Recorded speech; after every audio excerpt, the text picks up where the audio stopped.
Winter was passing on the West London Railway, but there was still one or two last frosts which made everything that is sugar-coated and sparkling in the spring sunshine. As the months passed, Eric and Johnny would take it in turns to pull the express from the big station to the last station at the end of the line and back again.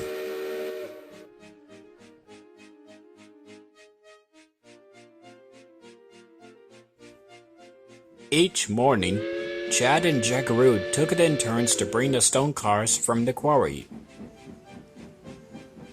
And Megan then pulled the cars to a place where the line was being mended.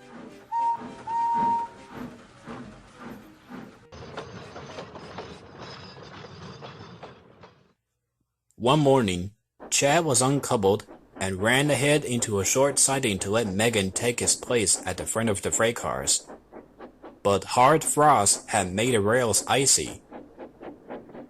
When Chad tried to stop, his wheels locked and they slid on the ice. And before he could say Mr. Newton, he had hit the buffers at the end of the sidings. Cinders and ashes!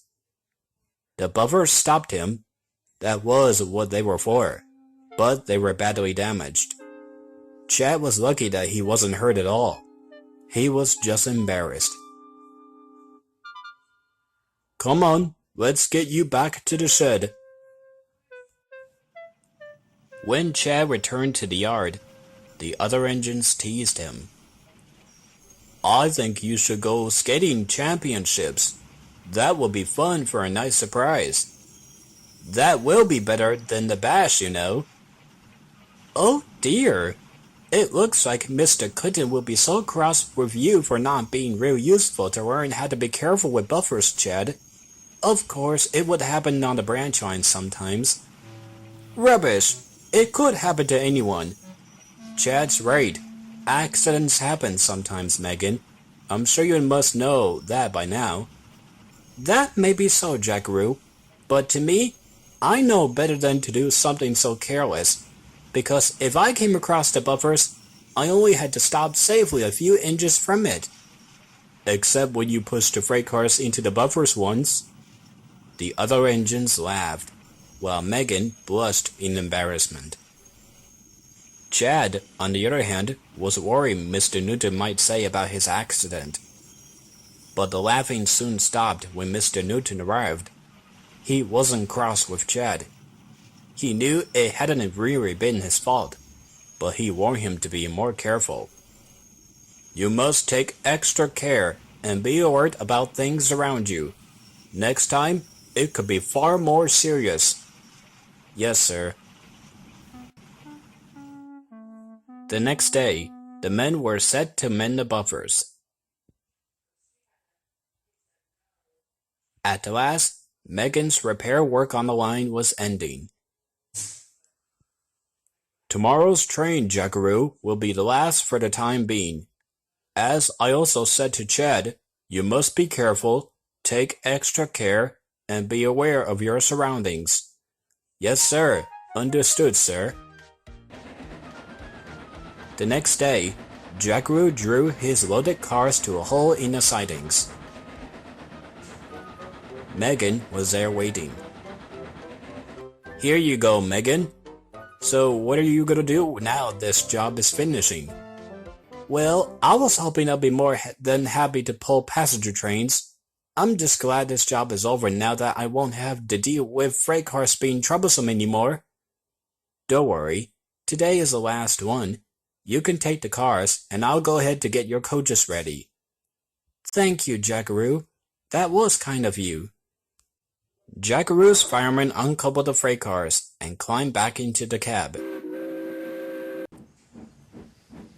Then, as Jackaroo left to collect Megan's coaches for the express, Megan puffed slowly into a short siding.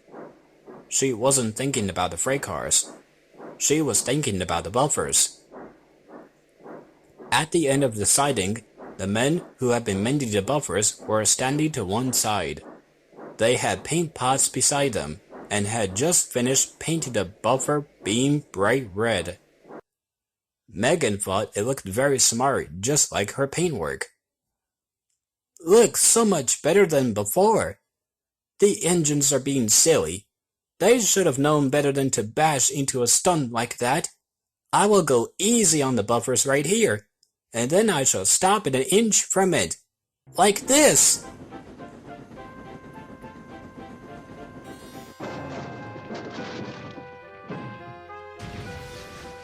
Ouch!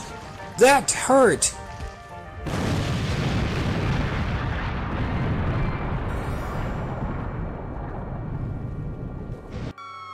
The new buffers had stopped her, but unfortunately, Megan had been moving faster than Chad.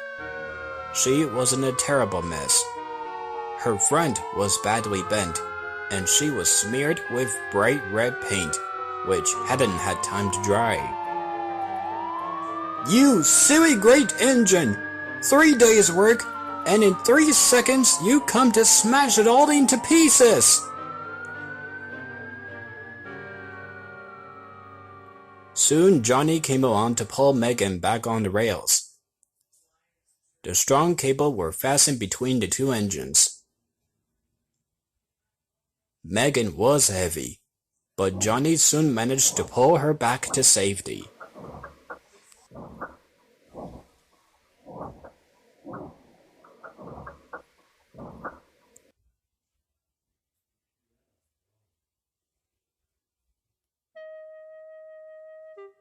Poor Megan.